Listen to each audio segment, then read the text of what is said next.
The Great Depression. We were talking about the Great Depression last time, about the greatness of the Depression. And this hokey graph I made up back, 10 years ago or so. Hokey because it's hokey to have the series that you're kind of charting break out the bounds of the bottom of the graph and go down to something like -4 times its extent. Hokey because that's a cheap rhetorical visual graphics trick. Nevertheless, it's effective.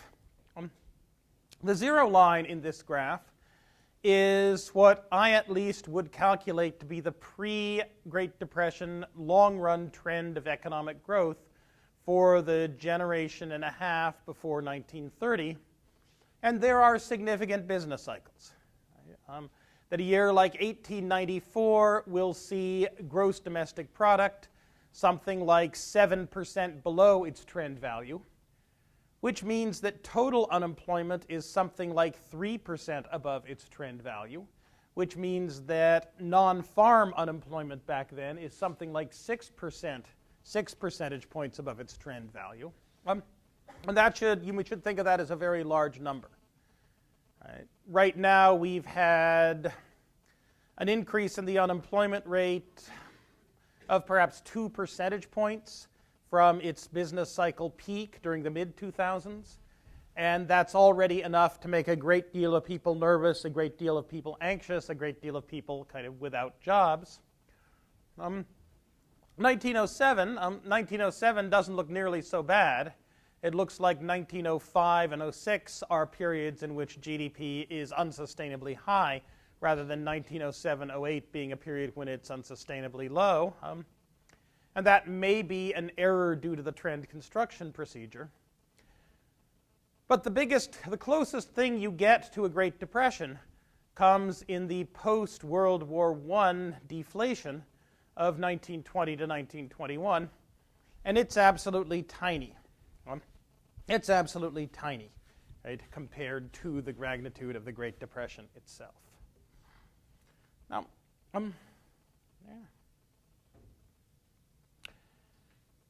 As an economist,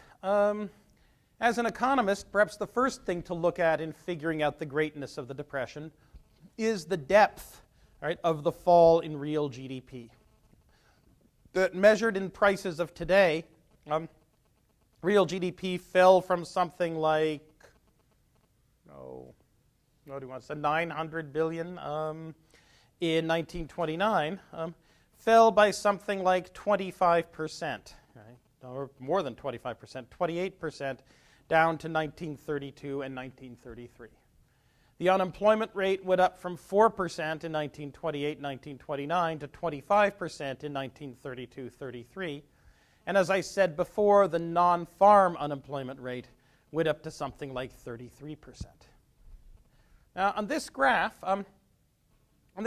you can see, well, I was going to say 4, but really only 3 major things, 3 major components of GDP. There's business investment, right, the little blue bar at the bottom. There's households' consumption spending, the big green bar in the middle. There's government purchases by both federal and state and locals. That's the red bar at the top. And then off, especially on the right-hand side most, you can see this teeny-weeny thing that's the contribution of net exports, right, to gross domestic product, to demand for production in the United States at the very tail end of the Great Depression era. So what happens first? What happens first is that private investment collapses. Private investment collapses completely between 1929 and 1932. Consumption spending falls somewhat. Right? On average, maybe a $1 fall in GDP is associated with a 50-cent fall in construction spending. About half of the actual fall in GDP comes about because consumption spending falls. But the amount by which consumption spending falls is a much smaller proportion of total consumption spending than the collapse of investment is. The major thing that vanishes during the Depression is businesses' willingness to invest for the future. Government, the red thing, government spending doesn't do that much, right, in the Great Depression.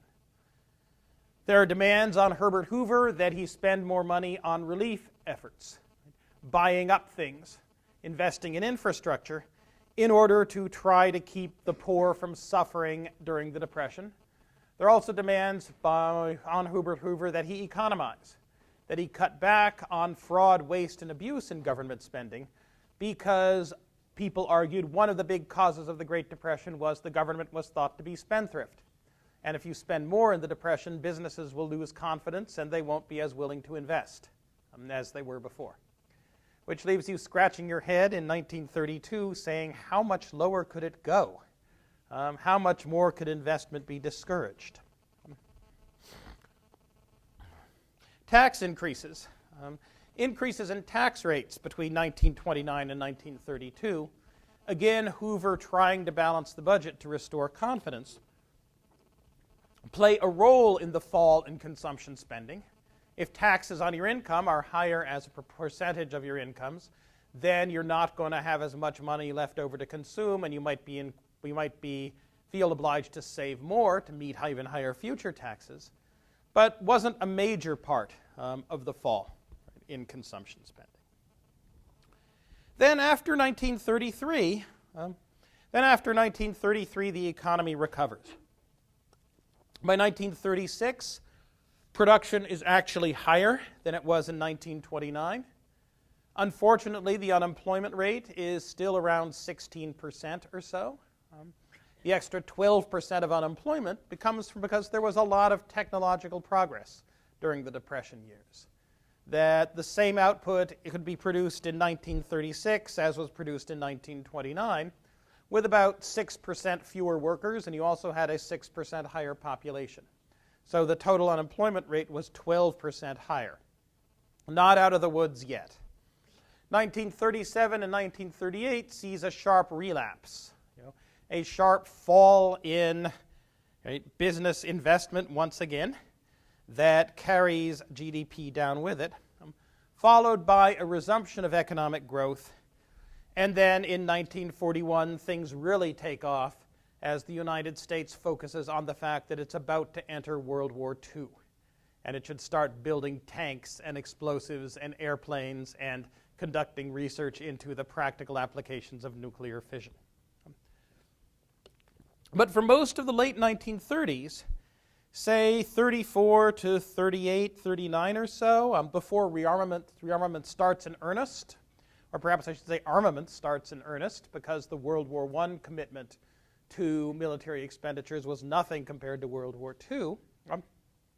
From 1933 to 1938, 1939, government does play a larger role in the economy, but not that much larger a role, at least as far as its actual spending on buying things and paying people to do work is concerned.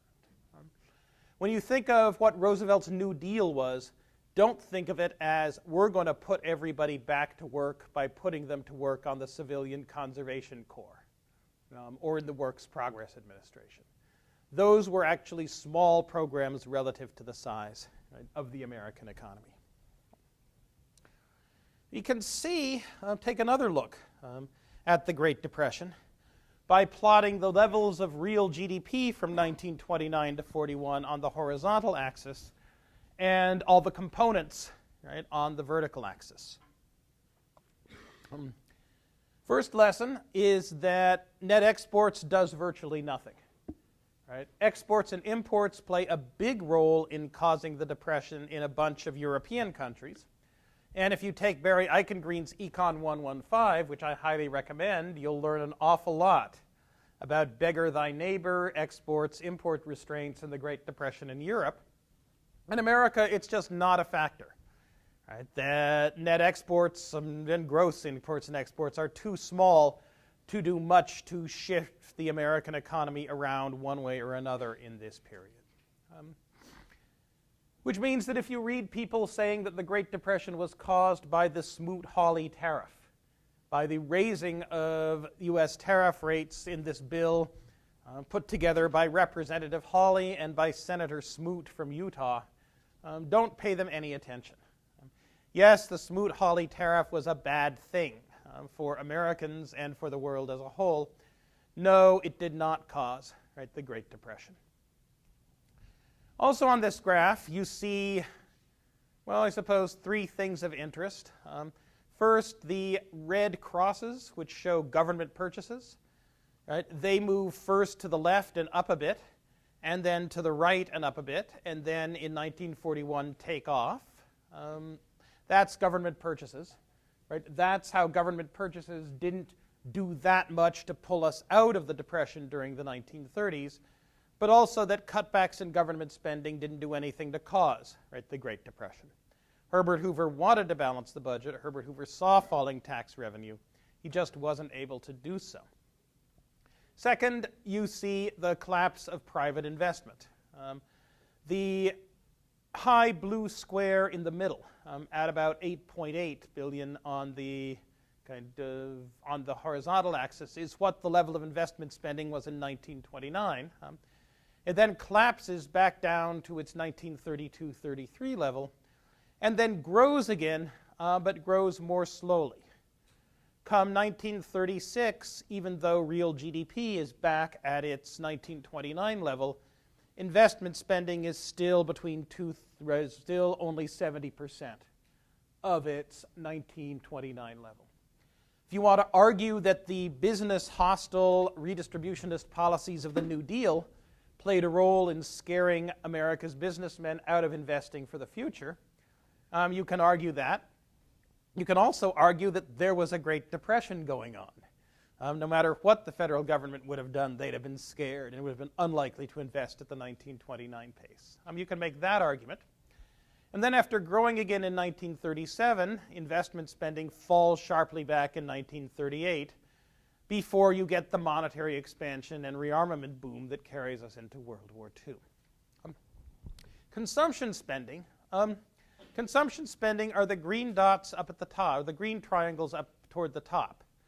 And with the exception of 1941, when it curves down, in large part because of higher taxes to fund the government purchases that are curving up, between 1929 and 1940, it's pretty close to a straight line.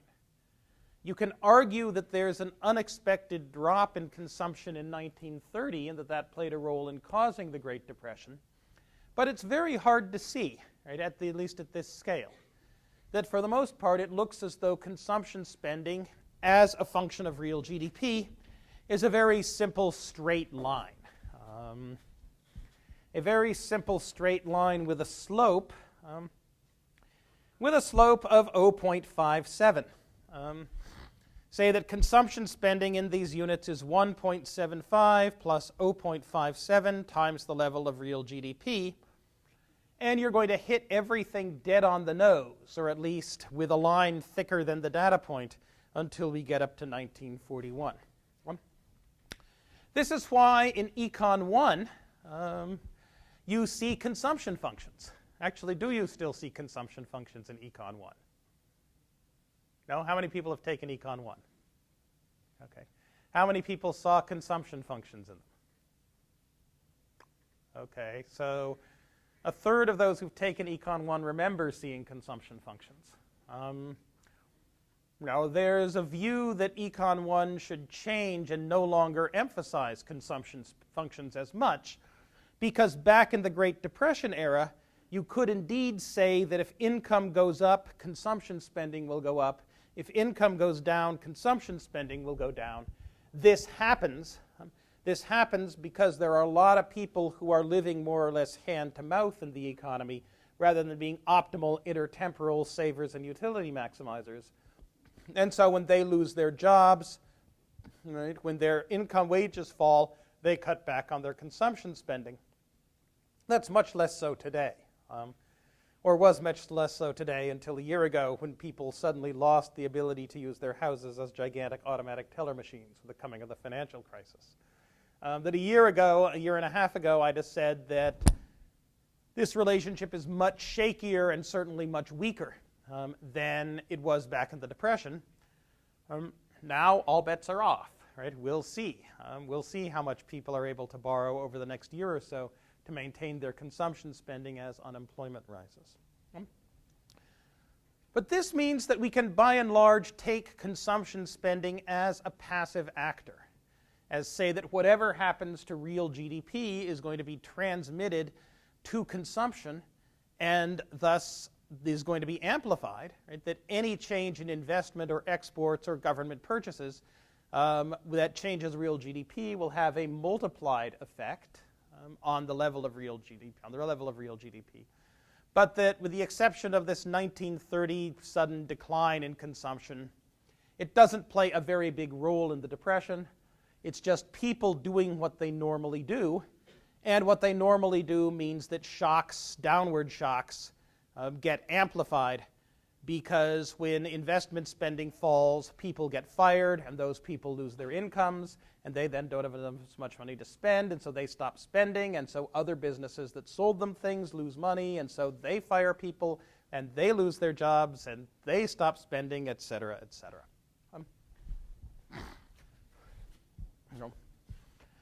Government. As I said before, Herbert Hoover really wanted the government not to be a source of demand during the Great Depression. Herbert Hoover really wanted to run a balanced budget during the Great Depression on the theory that you needed people to have confidence in the long-term financial stability of the government. And so running big deficits, letting government spending rise in a recession, was a bad thing. Herbert Hoover was unable to do this. Expenditures on relief programs already enacted went up in the Depression as there were a lot more poor people. Congress kept on enacting new relief programs even when Hoover threatened to veto them. Government purchases rose, right, from 1929 to 32 by some amount. And our view is they ought to have risen a lot more. That one effective thing a government can do when the economy goes into depression is to spend more money. That you aren't really wasting it, you're taking people who would otherwise be unemployed and you're putting them to work. And so the normal calculus of how, gee, wouldn't this money be better spent if left in private hands simply doesn't apply, because if it were left in private hands, it wouldn't be there. The incomes wouldn't be generated, the people would be just sitting idle. Words you should consider when you read David Broder or watch Tom Brokaw say, if the economy goes into a recession, doesn't mean we're going to have to cut back and tighten our belts, delay spending plans, right? Increase taxes. And the answer is almost surely not. That you want to set your long-run plan, you want to carry out your long-run plan, and your long-run plan shouldn't be affected by the state of the business cycle. But in response to the effects of the business cycle, whenever the economy goes into a depression, that's a moment when you should think about policies that boost spending and production. You should think about letting states expand their social welfare expenditures by giving them grants. You should think about accelerating spending on infrastructure. You should think about tax rebates as long as the tax rebates are focused on people who have a good chance of spending them rather than of saving them. So from 1929 to 1933, the government doesn't do nearly as much as it might have, right, or as we think it should have, in order to help the economy. But it's not a big downward drag. The big sources of the Depression are coming from elsewhere. Then from 31, 33 on up to 37, 38, 39, we have Dr. New Deal. And don't get me wrong, it's a big expansion of government. Right? The government by 1939 is spending fully twice as much at all levels as it was spending back in 1929 on purchasing goods and services. And the government is also writing a bunch of unemployment insurance, disability, and Social Security checks that don't show up at this measure of government purchases. Government expands a lot during the 1930s, but the amount by which it expands is only 1/3, 1/4 of the magnitude of the fall into the Great Depression. The government doesn't expand by as much to pull the economy out, right, of the Great Depression on its own. However, after 1939, as Franklin Delano Roosevelt said, Dr. New Deal is replaced by Dr. Win the War. And government spending doesn't quite double, but it close to doubles between 1940 and 1941. And then it doubles again between 1941 and 1942, and then increases again to 1943 and 1944. By the height of World War II, the unemployment rate's down to something like 1.7%, and nobody is questioning anymore whether sufficiently aggressive government spending can pull the economy out of a depression. It is quite clear that it can. It is quite clear that it has. On the eve of entry into World War II in 1940, the end of 1940, the unemployment rate was still 10%. Depression was not really over.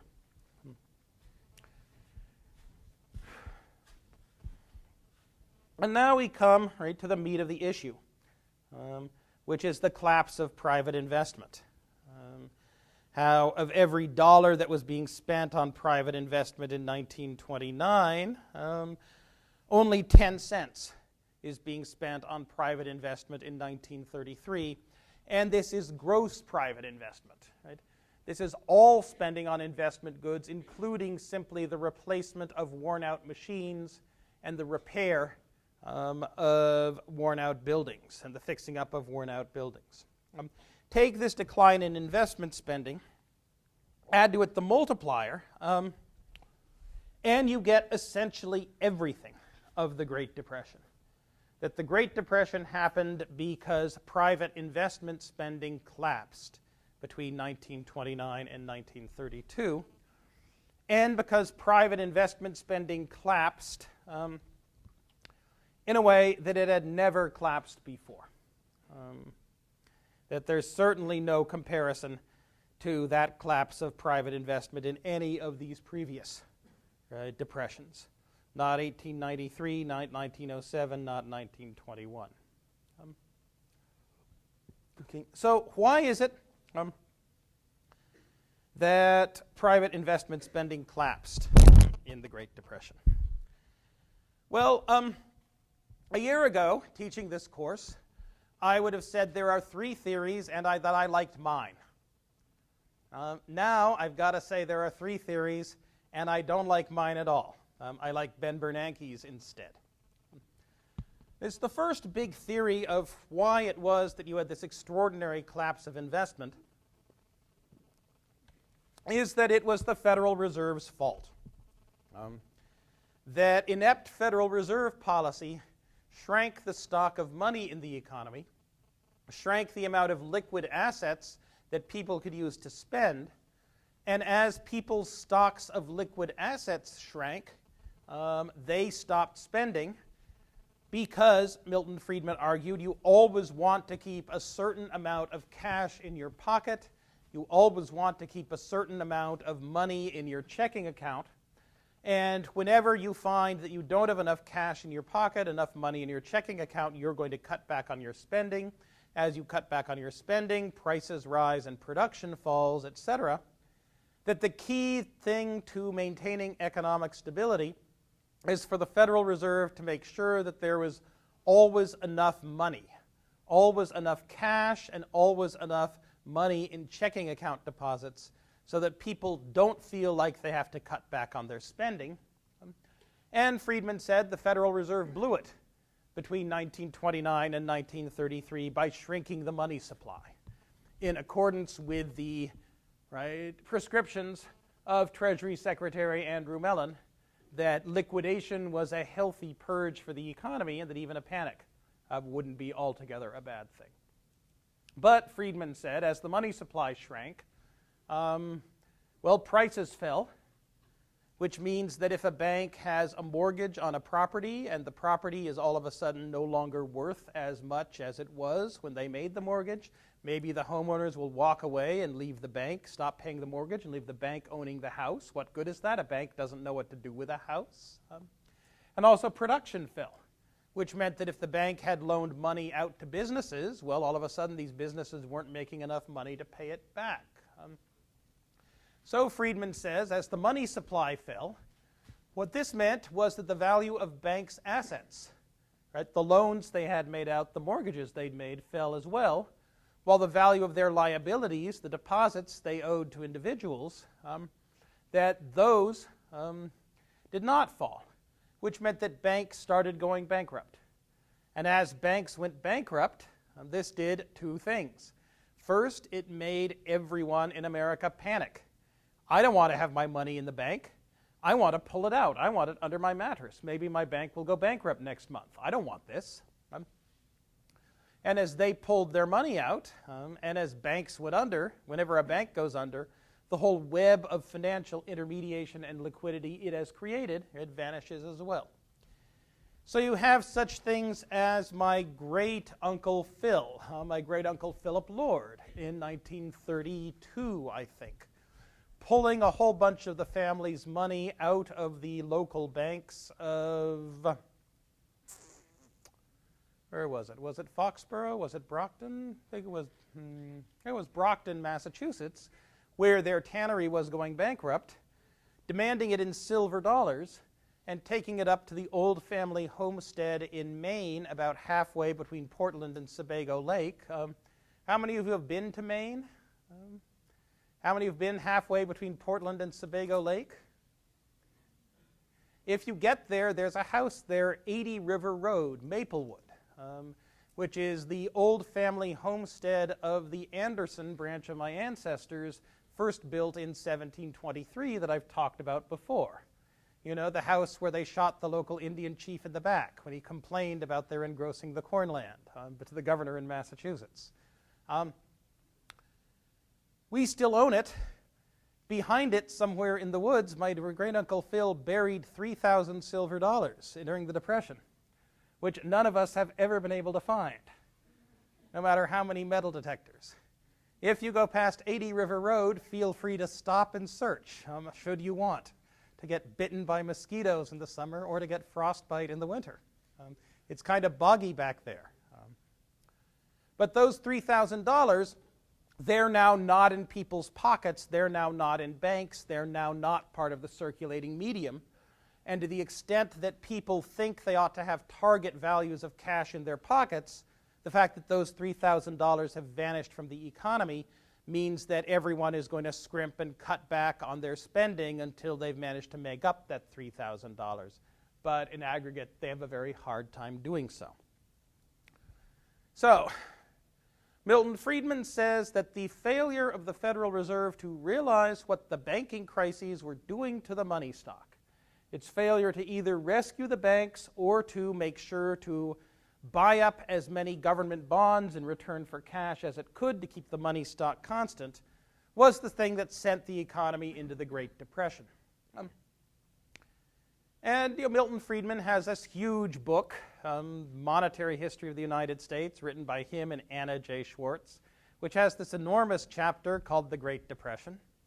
And as Deirdre McCluskey says, the authority of this book is much more that of, I'm Milton Friedman, and Anna Schwartz and I are both really smart, and we wrote this huge book, and this is what we think.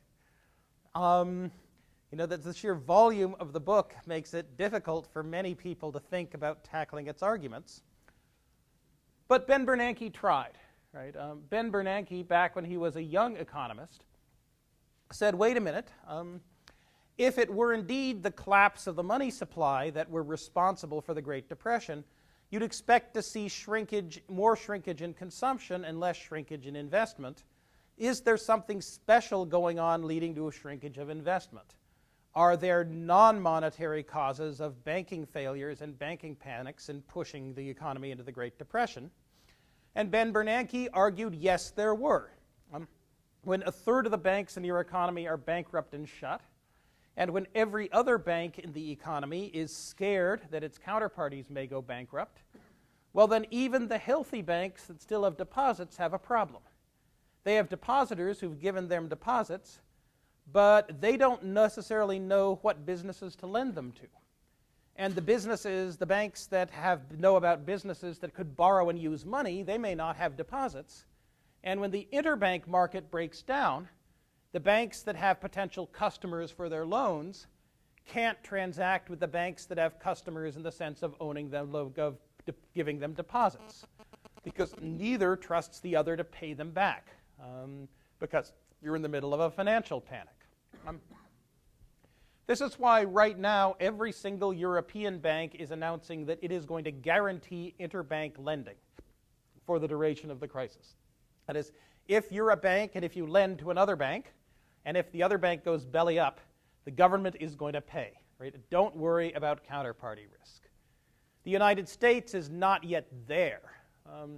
The problem, I think, being that Europe has, by and large, social democrats or pseudo-social democrats in office who are not terribly attracted to the ideals of the free market, while Henry Paulson and Neil Kashkari are very smart guys, but they think there's immense value in the system of, say, rugged corporate individualism, of having corporations and banks stand on their own. And so they're being dragged kicking and screaming by events into bigger and bigger interventions into the banking system. But Ben Bernanke said the key is this credit channel. That is, that if you'd had a lot of bank failures, then even if the money stock had remained the same because the Federal Reserve had bought a huge amount of bonds for cash, then we would still expect to see a significant depression. And the past year and a half, during the past year and a half, Ben Bernanke, as chairman of the Board of Governors of the Federal Reserve, has done extraordinary things to keep the money stock constant, has done extraordinary things to keep the amount of cash and deposits in the U.S. economy more or less at a stable level. Such things as midnight seizures of IndyMac by the FDIC, the Federal Reserve's purchase of the insurance company AIG over the weekend, because that insurance company was guaranteeing a lot of mortgages. And along with Henry Paulson, right, the forced merger of Bear Stearns into J.P. Morgan, other bank forced mergers, the nationalization or the deprivatization of Fannie Mae and Freddie Mac, they've done everything they can to do what Milton Friedman said should be done in a depression. And yet the past year has seen the unemployment rate grow by 1 full percentage point. And the belief is that the last read we had on the unemployment rate was around the week of September 14th. And so we're already a full month beyond that. And our bet is the unemployment rate now is not the 6.1% it was back then, but more like 6.5%. Our bet is the economy is going to shrink substantially during the fourth quarter of 2008. And that should carry the unemployment rate up to 7.5% by January and February. And then we hope it will turn around. But maybe not. It's not a Great Depression. It is a powerful data point for the credit channel. A powerful data point for Ben Bernanke's belief that simply keeping the money supply constant is not enough in a financial crisis, that you've got to keep the banking system running as well. Which is why Neil Kashkari, right, Assistant Secretary of the Treasury, is now out there saying the United States government is going to invest $250 billion. That's $800 for each of you, $3,000 for each of your families, is going to take it and going to invest it in banks. Because they think if they invest $3,000 per family in banks, then every bank will think that every other bank isn't going to go bankrupt, and they'll start lending to each other again without the government having to formally guarantee things. And they're going to make this investment on your behalf and pray to God they manage to make some money out of it someday, although it doesn't look like a terribly good investment at this point in time. Investing in a bank whose balance sheet you have not vetted right now would not seem to be an investor thing to do.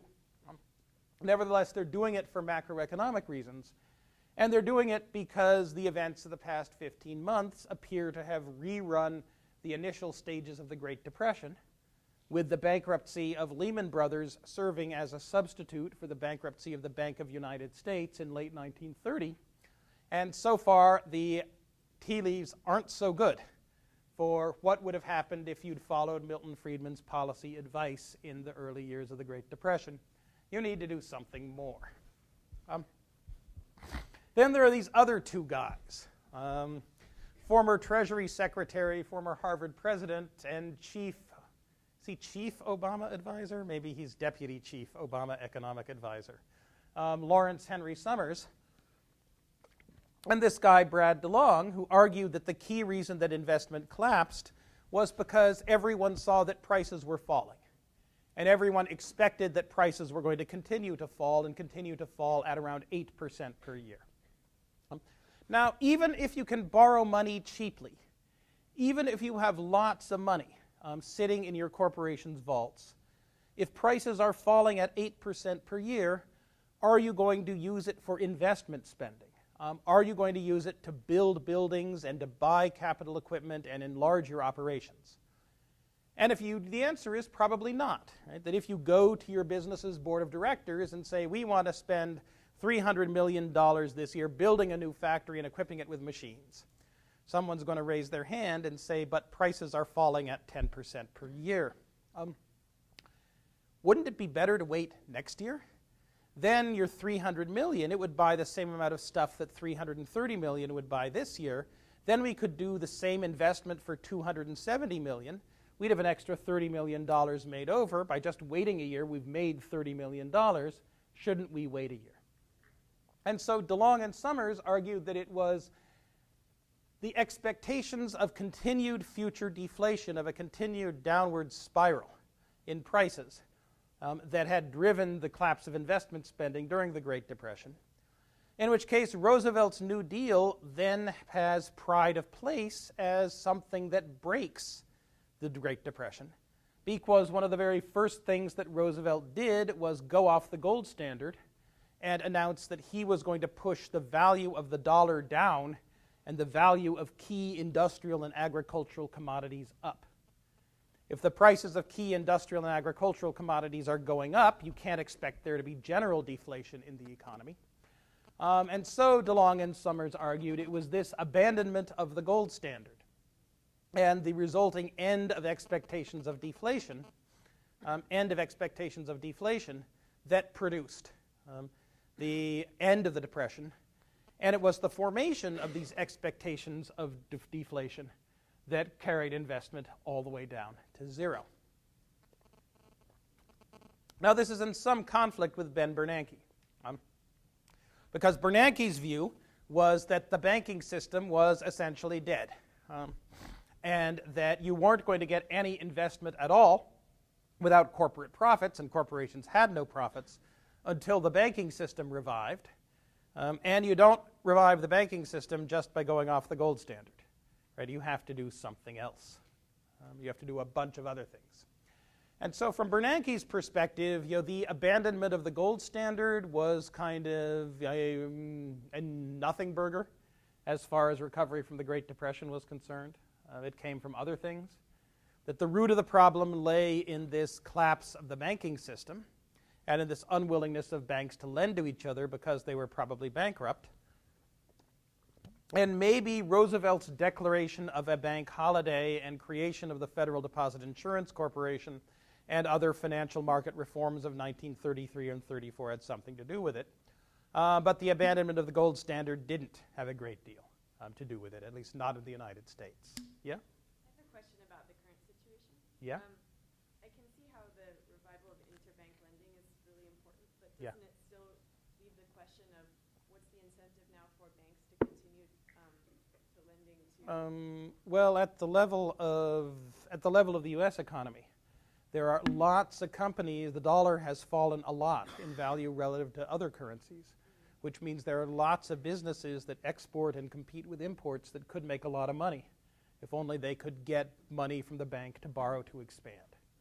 But is there a mood of like pessimism and panic? Well, if the government has a big enough fiscal stimulus, if the government spends enough money, then the profits to those export and import competing firms will be there because the demand will be there. Right? This is why, Barack Obama was out there this morning calling for, $300 billion in a second round of stimulus program, and why Barry Eichengreen next door is saying that's not big enough, that $700 billion would be needed in extra federal spending over the course of the next year. It's a big deal. But yeah, the idea, and from the perspective of the world as a whole, right, America's exports are other people's imports. And so export and import competing-led growth is a source of recovery for the United States, but not for Europe or for Asia. And that is, as Barry says, a significant problem. In any event, past 15 months, advantage Bernanke once again. That is, we don't have expectations of deflation right now, and yet investment, not just in housing, but in all sectors of the economy, is dropping like a stone. Yeah?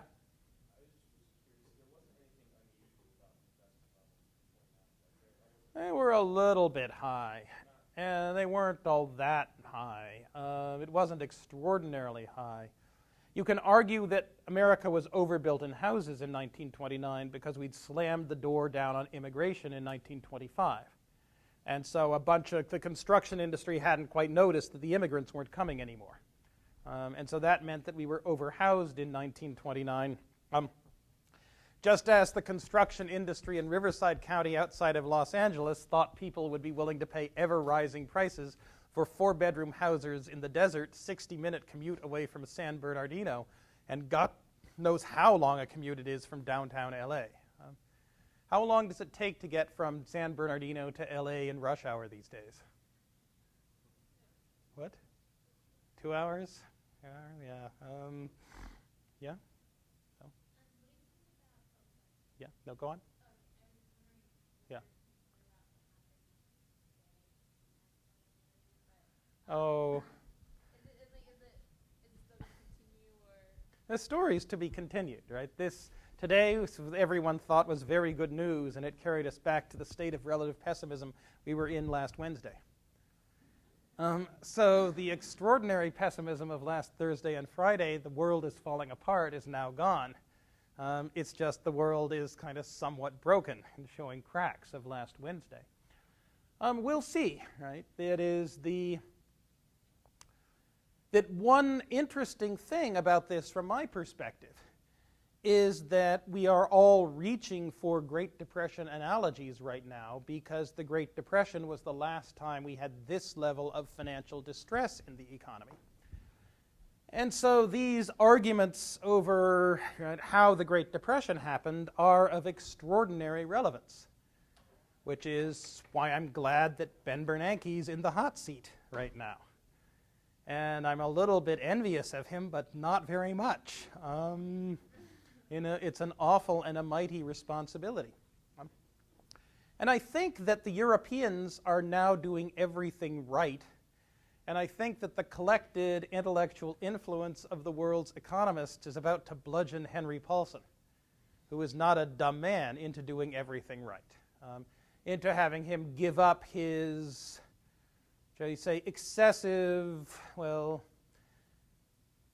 that he's going to have to sacrifice his belief that the banking system needs to stay free of government interference and control on the altar of keeping the economy out of a deep recession or a mild depression or whatever, and that we're going to get there, right? That, oh God, it was only 3 weeks ago that Doug Elmendorf and Paul Krugman and company were saying, hey, Paulson, you really shouldn't be worried about buying up distressed assets. If the federal government buys a whole bunch of mortgages, that won't do very much good. And I was out there saying it'll do some good, but probably not as much as direct investments in the banks. And Paulson was saying that direct investment in the banks would be a admission of defeat, and I am planning to have success here. That was only 3 weeks ago. And today, the federal government said it's going to take the $700 billion the Treasury has authority to spend, and going to spend $450 billion of it buying up troubled mortgage assets, and going to invest $250 billion of it in banks, which is a remarkable shift for 3 weeks to come from a Treasury Secretary who dismissed it as well beyond the pale, right? Simply less than a month ago. So these guys are reality-based, right, in the Treasury. The success of the current set of plans that we have is, however, predicated on the accuracy of the Bernanke view of the Great Depression. Right?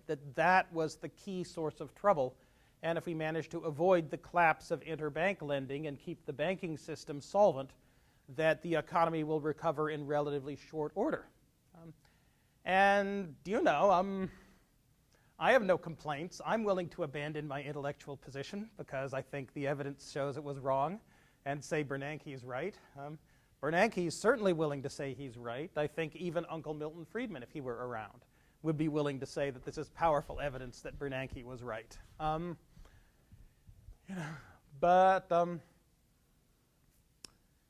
It's fairly scary, right? You can well imagine people 30 years from now teaching early 21st century economic history and saying those idiots in the Federal Reserve and the Treasury and in academia in 2008 what they did not see was.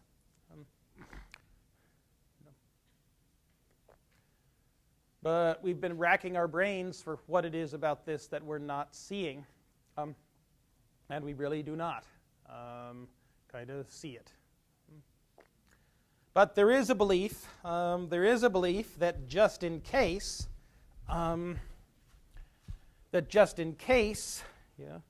we should remember the lessons of 1941 and even more the lessons of 1942 and 1943, that if you start getting unemployment well above 10%, then the government should simply pick a whole bunch of long-term projects and throw money at them to put people back to work. That having more than 10% of your labor force out of work is no good for anyone, especially because an unemployment rate of 10%, the way our unemployment rate is calculated is somewhat screwy. Right? That the unemployment rate is the number of people with jobs divided by the number of people with jobs plus the number of people who have actively looked for work in the past month. But if you're working 10 hours a week and would like to work 40, you're not counted as unemployed. If you're without a job, but if you haven't looked for a job in the past 4 weeks, you're not counted as unemployed. If you don't have a job and didn't look for a job in the past 4 weeks, but would have looked for a job if you thought you could find a good one, but are instead going to school or taking care of your aunt or watching your kids, you're also not counted as unemployed. That a 6% unemployment rate like we had a month ago is something like an 11% labor force underutilization rate, and a 10% unemployment rate is something like a 17% labor underutilization rate, and a 25% unemployment rate would be a 40% labor underutilization rate. We really do not want to go there at all.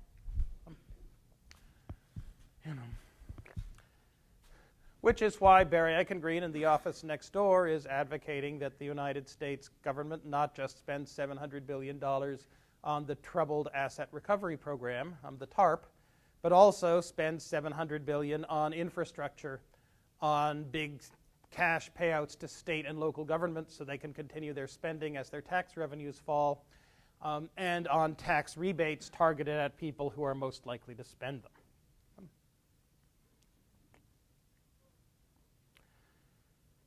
So we have a propagation mechanism. We've now more or less settled on the Ben Bernanke propagation mechanism for why, once the Depression started, it grew great.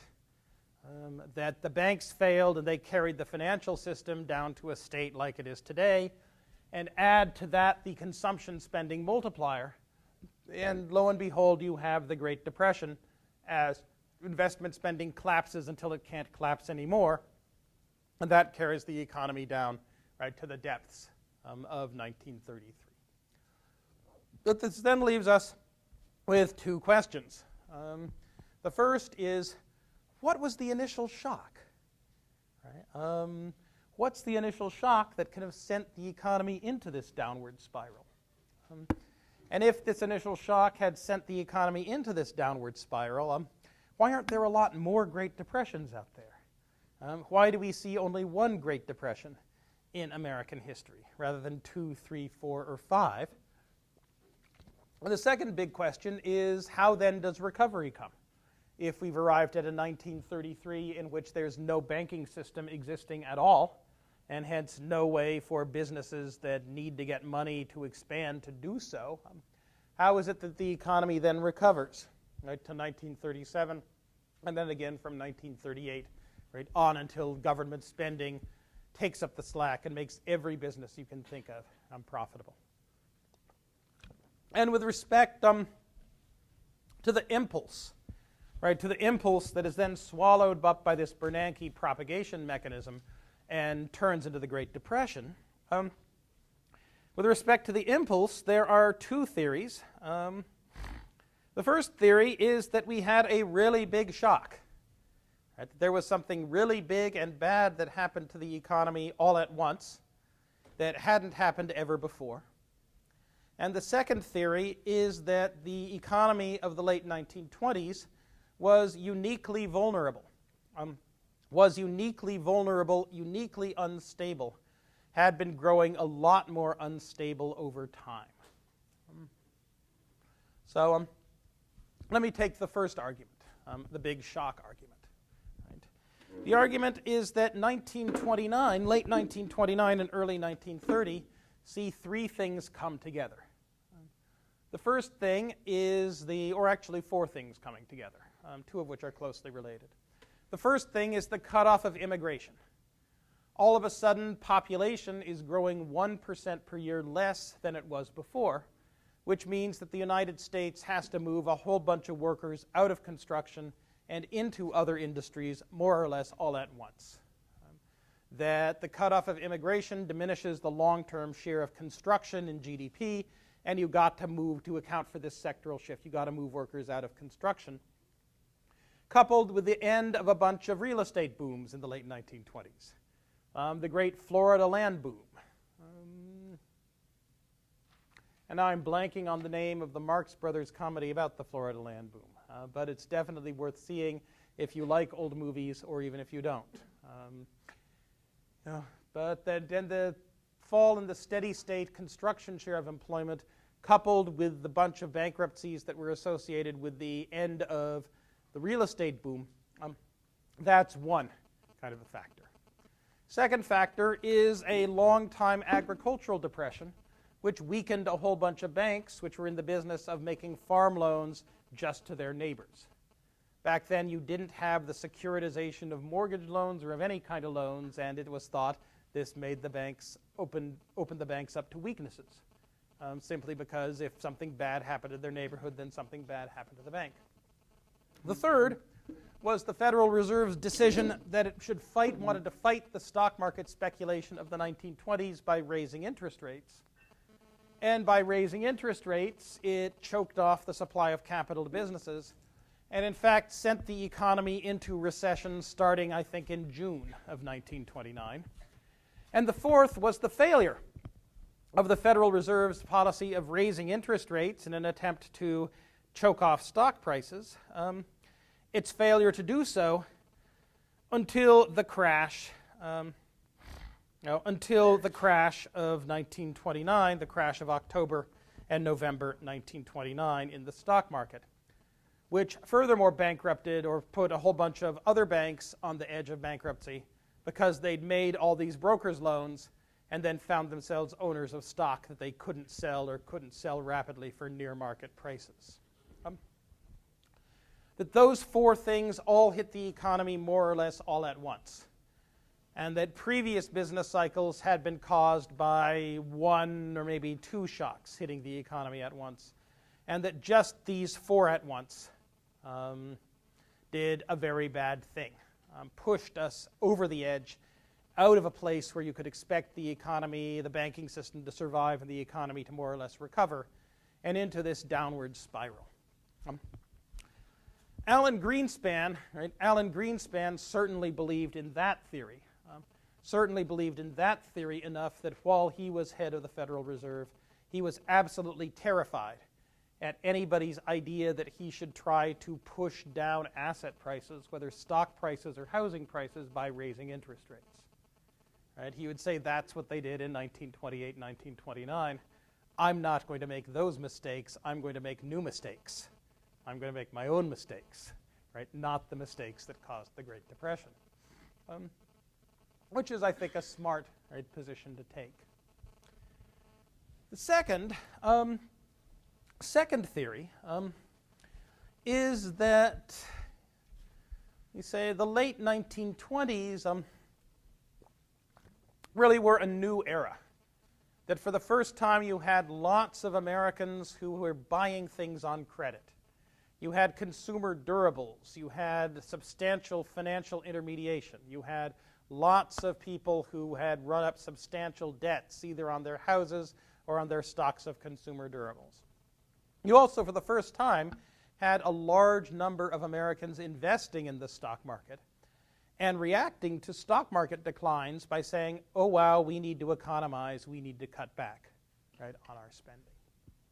And that it's those two things, right? The fact that you have people owning a lot of consumer durables, which they've bought on time and on credit, which means that they are very vulnerable, because once you bought a consumer durable, you can't cut back on it. You've got to keep making the payments on it over and over again.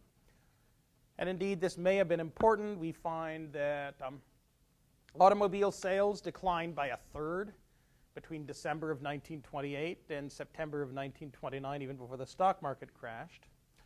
And couple that with the direct effect of the stock market itself on an America for whom the stock market had become a key national sport, and for whom stock market declines were signs that they should economize and stop spending, that those two things pushed consumption spending down in 1930 by a substantial amount, and that started the downward spiral going. And indeed, there are two people on my hall in Evans, right? Marty Olney, who does consumer durables, Christy Romer, who does the economic effects of the stock market crash, who are among those most strongly pushing, right, this particular theory. Not that they necessarily think that it's true, but they think it's definitely worth exploring and working on. That basically sometime between 1907 and 1929, the economy changed and was now uniquely vulnerable to these kinds of depressions, financial panic-caused depressions, in a way that it wasn't before. And I must say, the view that modern economies have unstable financial systems and thus are vulnerable to great depressions, even coming out of relatively small shocks, that view also has gained an awful lot in probability over the past 15 months.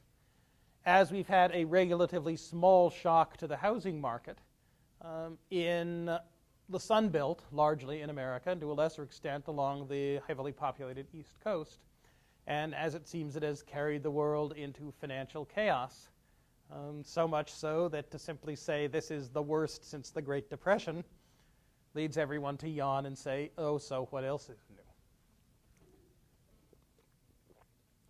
All right. So with that, I think it's time to do a very quick run-through. What happens in the Great Depression? Well, the recession begins over the summer. I think the NBER finally dated in August. I'm not sure that's correct. Stock market crash begins October 24th, with October 29th being Black Tuesday. Even in 1929, the Congress is saying that people need support, right? Especially the agricultural sector, which has seen its incomes fall by so much as a share of GDP since 1920. By February, the Federal Reserve is in there pitching. It's cut its prime interest rate from 6% to 4%, and it expands the money supply to see if that will do any good. Treasury Secretary Andrew Mellon weighs in, saying that he doesn't think the government should respond by in any way trying to prevent the depression. And the Smoot-Hawley tariff. But as I say, the Smoot-Hawley tariff is not that huge unless you think confidence, that it destroyed confidence to a great deal. And I haven't yet seen that argument made. And come late in 1930, you have the first banking panic, the collapse of the Bank of United States, which has an outsized impact on the banking system because a whole bunch of people in Europe seem to think it's America's central bank. Right? That in most countries, the central bank is named after the country. Right? The Bank of England, the Bank of France. The Bundesbank is actually the Bank of the Union, the Bank of the Bund, the Bank of all of us bound together. But the Bank of Italy, the Bank of Japan, People's Bank of China. In general, if you have a word that has bank in it and also the name of a country in it, it's that country's central bank. Milton Friedman and Anna Schwartz always thought that the fact that the Bank of United States was misnamed, it actually wasn't the Bank of the United States, it had nothing to do with the Federal Reserve, played a big role because investors back then weren't so smart. As an economist, I have a very hard time believing that investors aren't smart. Right? We're ingrained into us all over that people are smart, they know what they're doing, they're making plans, they understand the situations they're in. Just because that's the intellectual bet my discipline makes doesn't mean that it's true. So by 1930, GDP falls 9.4% from the year before. The unemployment rate is 8.7% at the end of 1930. So far, we're lucky. We're only going to be at 7%.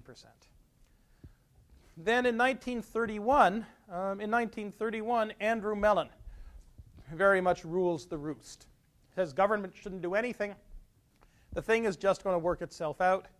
Anything that you try to do will only make matters worse. Herbert Hoover is upset about this. He calls a bunch of business leaders into his White House for conferences, and he asks them please not to cut wages. Families are on the edge of losing their homes, and we don't want to lose the demand. He asks them please to support asset values and keep their shifts running. And as best as we can say, they say, we'll be happy to consider it, Mr. President. They shake his hand, and then they go back and do what they would have done anyway. 1931 is the year when Herbert Hoover loses his reputation as a competent man, as a reformer, as a trustable technocrat, as one of the can-do men for America's can-do future, and instead becomes the political figure of fun that he has been ever since. So much so that when you ask your average person outside of California, when your average person outside of California discovers that Stanford has a Hoover Institution, they laugh. And there were questions about Jack Citrin's putting up Herbert Hoover's portrait in the Institute for Governmental Studies office in the basement of Moses Hall when he took over. What Jack then did was he put up portraits of Nixon and Reagan right next to it and said, these are the three people from California who've been U.S. president. Of course their pictures belong in a UC Berkeley Institute of Governmental Studies. Jack Citrin is having a fun time being director of IGS, I think. But by the end of 1931, unemployment rises to 15.9%. And 1932 sees the depths of the crash. And Congress starts doing things. The Reconstruction Finance Corporation, the Federal Home Loan Bank Act, which we just saw a seminar on. Jonathan Rose, one of our graduate students, is writing his dissertation about it, which is a very timely thing because we might well want to do it again. We'll see if we can. And Franklin Delano Roosevelt gets the Democratic nomination for president and pledges himself to a New Deal for the American people, which New Deal is supposed to include balanced budgets and fiscal prudence.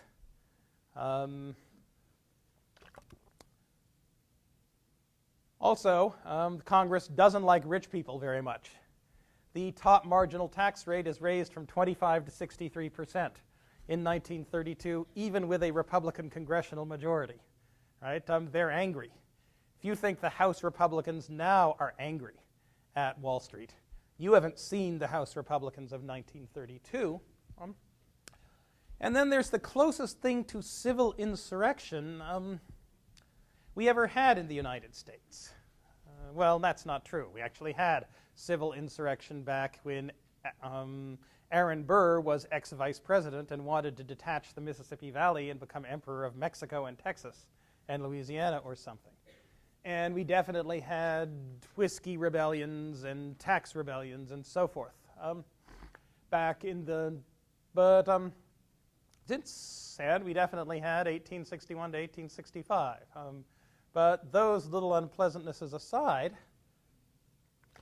in 1932, 1933, we get millionaire businessmen, possibly including George W. Bush's great-grandfather, I believe.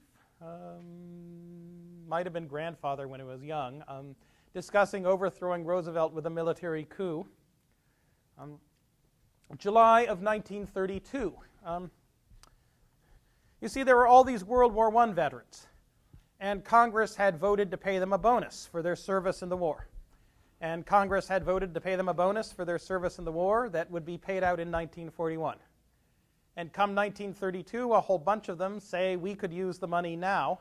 Will you let us borrow against our 1941 bonus payment? And so they march on Washington. They march on the Mall. They set up a gigantic camp in Anacostia. They camp on the Mall. They protest. They assemble to petition for a redress of grievances. And Herbert Hoover, at some point, tells the Attorney General to do something about them. And the Attorney General tells the commander of the Army, Douglas MacArthur, to do something about them. And Douglas MacArthur tells his assistant, his deputy, right, his gopher, special assistant, Dwight Eisenhower, to do something about them. And Dwight Eisenhower tells the commander of the cavalry regiment in Washington, George Patton, to do something about them. And so George Patton's cavalry charge the bonus marchers, the World War I veterans, with drawn swords and with infantry and bayonets, and drive them across the bridges out into Virginia and then into Anacostia, out of the main part of Washington. Only one person died, a baby of tear gas. Lots of injuries. Still, not what you expect to see in America. And after the fact, Hoover said he hadn't ordered it. Right? That he was horrified when he learned what Patton had done at Eisenhower's request on MacArthur's command on his Attorney General's kind of request. Things were pretty bad. So now let me stop and say now we can do the New Deal when things get a lot better next time. And the secret to understanding the New Deal is that Franklin Roosevelt became president on March 4th, 1933, and essentially tried to do everything. Right? Socialism, fascism, corporatism, liberalism, antitrust policy, protest policy, budget deficits, budget surpluses. That Roosevelt tried to do everything and then kept trying whatever seemed to be working at the moment.